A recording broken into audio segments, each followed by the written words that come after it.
సరే, ఇప్పుడు పాకిస్తాన్లో జరుగుతున్న ఓ పెద్ద మిస్టరీ గురించి మాట్లాడుకుందాం. అక్కడ అధికారికంగా చెబుతున్న మాటలకి నిజంగా జరుగుతున్న దానికి అస్సలు పొంతన కుదరట్లేదు. ఇదో పెద్ద పజిల్లా తయారైంది. మరి దీని వెనుకున్న అసలు కథేంటో ఈ విశ్లేషణలో చూద్దాం. ఈ మొత్తం మిస్టరీకి అసలు కారణం ఇదే.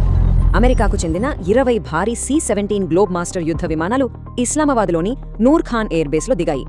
అసలు శాంతి చర్చల కోసం ఇంత పెద్ద ఎత్తున సైనిక విమానాలు ఎందుకు? ఇదే ఇప్పుడు అందరినీ తొలిచేస్తున్న ప్రశ్న. ఆ విమానాల్లో తీసుకొచ్చిన సామాగ్రి బరువెంతో తెలుసా? ఒక్కో C-17 విమానం దాదాపు 77 టన్నుల బరువు మోయగలదు. అంటే 20 విమానాలు కలిసి ఏకంగా 1540 టన్నుల బరువును పాకిస్తాన్కి తీసుకొచ్చాయి. మరి ఇంత భారీగా ఏం తెచ్చుంటారు? అదే అసలు పాయింట్. ఇక్కడే అసలు చిక్కంతా ఉంది. ఒక పక్కేమో ఇరాన్తో శాంతి చర్చలు అంటున్నారు, మరోపక్క చూస్తేనేమో ఇది యుద్ధానికి సిద్ధమవుతున్నట్టు అనిపిస్తుంది.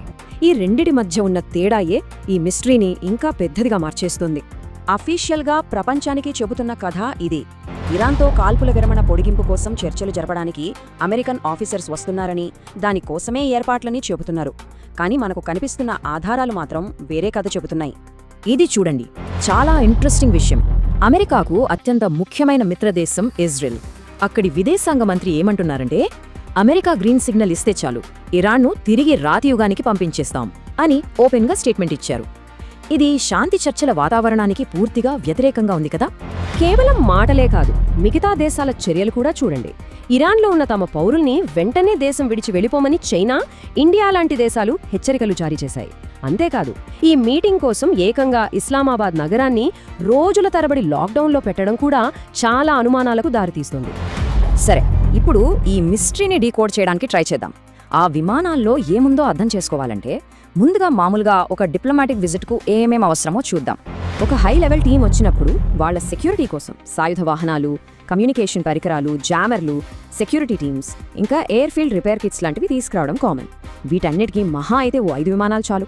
మరి మిగిలిన 15 విమానాల్లో ఏం తీసుకొచ్చినట్టు? ఇక్కడ అదే పెద్ద క్వశ్చన్ మార్క్. సరే, ఇప్పుడు ఆ మిగిలిన 15 విమానాల్లో ఏముండొచ్చో ఊహిద్దాం. అందరి మైండ్లో వచ్చే కొన్ని భయంకరమైన అవకాశాలను ముందుగా పరిశీలించి అవి ఎందుకు అయ్యుండకపోవచ్చో లాజికల్గా చూద్దాం. First, nuclear weapons. ఇది జరగడానికి అస్సలు ఛాన్సే లేదు. ఎందుకంటే ఈ రోజుల్లో ఎవరైనా అణువాయుధాలు వాడితే ప్రపంచం మొత్తం వాళ్లని వెలివేస్తుంది. అమెరికా ప్రతిష్ట పూర్తిగా దెబ్బతింటుంది.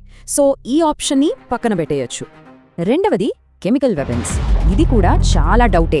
ఎందుకంటే 1993లో కెమికల్ వెపన్స్ వాడకూడదని జరిగిన ఒప్పందంపై అమెరికా సంతకం చేసిందే. అంతేకాదు, 2023లోనే తమ దగ్గరున్న కెమికల్ వెపన్స్ అన్నింటినీ నాశనం చేశామని అధికారికంగా ప్రకటించింది కూడా. ఇక మూడోది, బయోలాజికల్ వెపన్స్. అమెరికా ఎప్పుడో 1969లోనే వీటిని వాడమని చెప్పింది. ఆ తర్వాత 1972 ఒప్పందంలో కూడా భాగమైంది. కాబట్టి ఈ అవకాశం కూడా దాదాపుగా లేనట్టే. సరే, అణు, రసాయన, జీవ ఆయుధాలు కాదనుకుంటే మరి ఆ 15 విమానాల్లో ఏముంది? మన దగ్గరున్న ఆధారాలను బట్టి చూస్తే ఒకే ఒక్క థియరీ చాలా నమ్మదగినదిగా కనిపిస్తోంది. చూడండి, ఆ 15 విమానాల కార్గో ఏంటో ఇప్పటికీ ఒక మిస్టరీనే. దీనికి తోడు నూర్ ఖాన్ ఎయిర్బేస్లో కొత్తగా విమానాల కోసం హ్యాంగర్లు కట్టారని కొన్ని శాటిలైట్ ఫోటోలు చెప్తున్నాయి.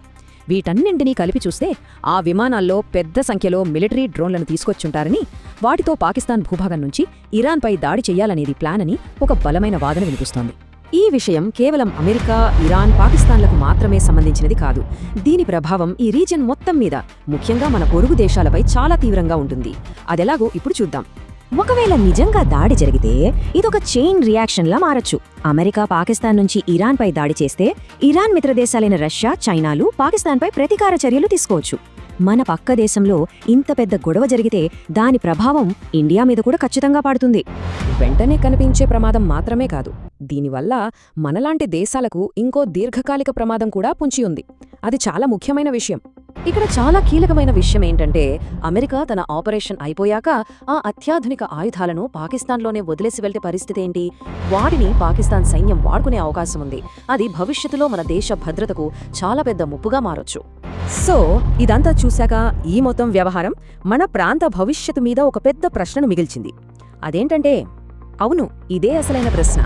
విమానాలు వాటి దేశానికి తిరిగి వెళ్ళిపోవచ్చు, కానీ అవి తీసుకొచ్చిన ఆయుధాలు మాత్రం ఇక్కడే మిగిలిపోతే అప్పుడు ఈ ప్రాంత శాంతి భద్రతల పరిస్థితి ఏంటి?